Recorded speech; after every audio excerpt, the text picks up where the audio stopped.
Ассалаумағалейкум, құрметті қазақ елі.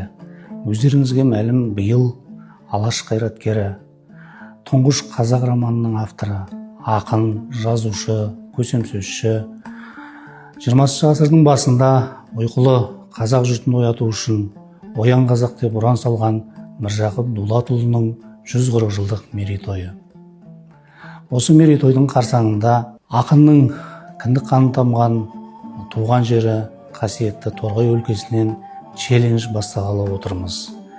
Бұл челленджде Міржақып Дулатұлының қанатты ұшқыр ойлары, шығармаларынан үзінді, болмаса бір өлеңін жатқа айтып, осы челленджді ары-қаратай жалғастыруды мақсат етіп отырмыз.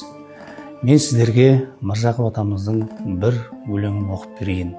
Найза менен түртседе жатырсың қазақ оянбай, мұнша қалың ұйқыны бердің бізге оялай. Бар мекен біздей ғапыл жұрт, атырапқа көз салсақ, көз түскенше ұйқыны келе жатқан қоя алмай. Етемін үміт жастардан жаңа гүл шашқан бақшадай, мұрадын оңай кім табар, жар салып жұртқа қақсамай.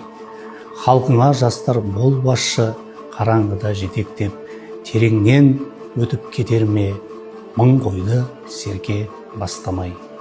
Мен осы челленджді айтыстағы әріптесім Айнұр Тұрсынбаеваға, қазақ эстрадасының жарық жұлдызы Сәкен Майғазиевқа және өзімнің ұстазым, көрнекті әдебиеттанушы Ербол Тілешевке және шәкіртім Елдос Тоқтарбайға жолдаймын.